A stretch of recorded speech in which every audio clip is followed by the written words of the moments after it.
Madame, mademoiselle, monsieur, bonjour. Je vais vous présenter mon exposé portant sur les troubles du sommeil, qui est le sujet 2 de la production orale du DALF-C1 Sciences. Une grande partie de la vie est consacrée au sommeil. En effet, l'homme consacre normalement un tiers de son existence à cette activité. C'est-à-dire que si vous voyez une personne de 90 ans, sachez qu'elle a passé 30 ans de sa vie à dormir. Vu de cet angle, cela paraît énorme et même assez excessif, et pourtant, c'est le temps de repos que requiert notre corps pour pouvoir fonctionner correctement. Mais est-ce vraiment grave de sauter le temps de sommeil?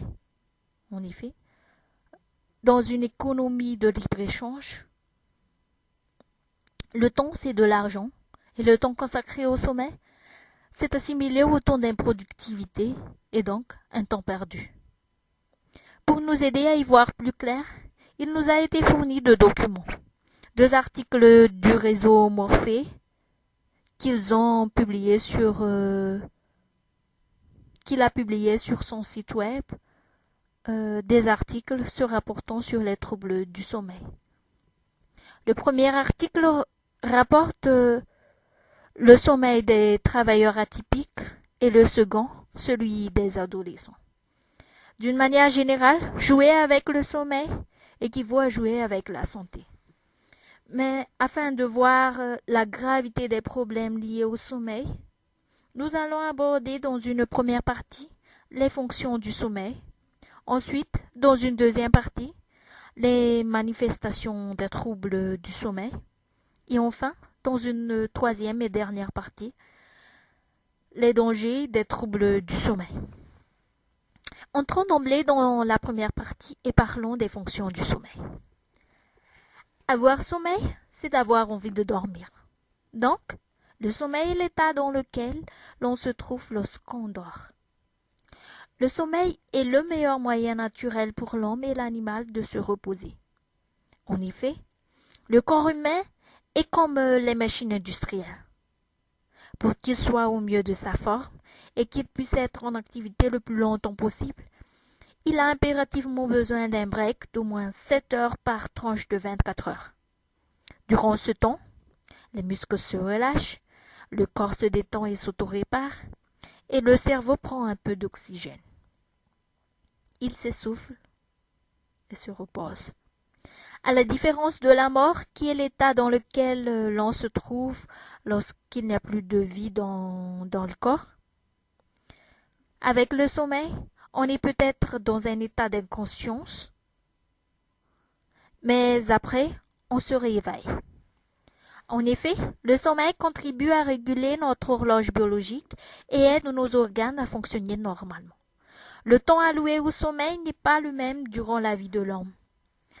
Un nouveau-né passe son temps à dormir, à téter et à pleurer. Ainsi, durant ces premiers mois, les bébés dorment plus de 12 heures par jour. Au fur et à mesure qu'ils grandissent, ce temps de sommeil est réduit. Pendant l'adolescence et à l'âge adulte, il arrive souvent que le temps de sommeil soit réduit à 5 heures. Cependant, arrivé à l'âge de la retraite, ce temps revient à 7 heures ou à 8 heures.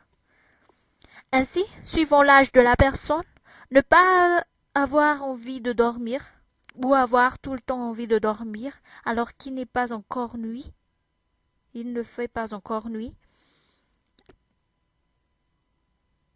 peut être assimilé à des troubles du sommeil. En fait, ce sont les prémices des troubles du sommeil.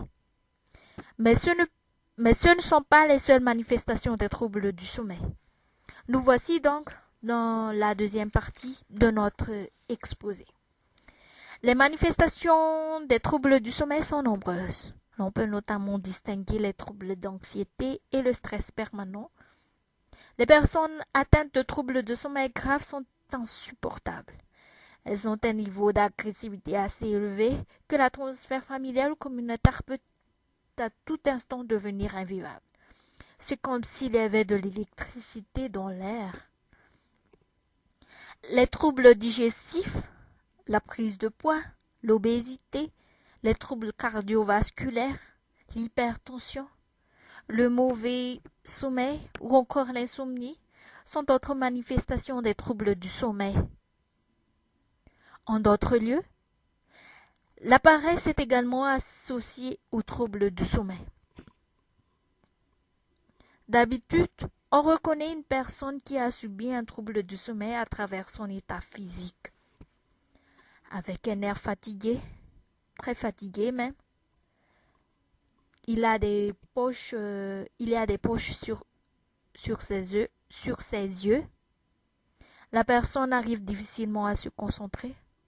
C'est souvent le cas des adolescents qui passent leur nuit à rester éveillés pour regarder la télé ou faire des jeux vidéo ou surfer sur l'ordinateur ou encore rester au téléphone. Chez les nourrissons, les troubles du sommeil se manifestent généralement par des pleurs incessants et excessifs. Mais quels sont les dangers des troubles du sommeil? C'est l'objet de cette troisième partie. Les accidents de la route et les accidents de travail sont les principaux dangers sociaux occasionnés par les troubles du sommeil des adultes. Pour les adolescents et les jeunes étudiants, les risques sont notamment la diminution de leur performance physique et intellectuelle. C'est-à-dire qu'on observe souvent des réductions de leur niveau scolaire ou universitaire. D'une manière générale, les troubles du sommeil couvrent d'autres maladies plus graves, telles que le cancer. Pour rester éveillé, l'on a tendance à prendre des excitants comme le café, le cigarette, l'alcool et même aller jusqu'aux drogues dures comme le cannabis. De même que lorsqu'on n'arrive pas à s'endormir, l'on prend des somnifères, ce qui peut à la longue entraîner une addiction à ces substances. C'est pour cela que des réglementations spéciales ont été imposées par la loi pour les travailleurs de nuit. En effet, prises à grande échelle, les troubles du sommeil peuvent engendrer des coûts économiques assez conséquents, puisqu'ils vont se répercuter sur le taux d'absentéisme et les performances des travailleurs dans les entreprises, ainsi que la trésorerie des sécurités sociales. C'est ainsi qu'en Chine, par exemple, la sieste de midi est une vraie institution. Pour conclure cet exposé, nous dirons que le sommeil est très important et qu'il va de pair avec l'hygiène de vie. C'est pour cela qu'il existe des laboratoires de recherche qui s'y consacrent exclusivement. Ainsi, pour faire notre exposé, je vous remercie de votre attention.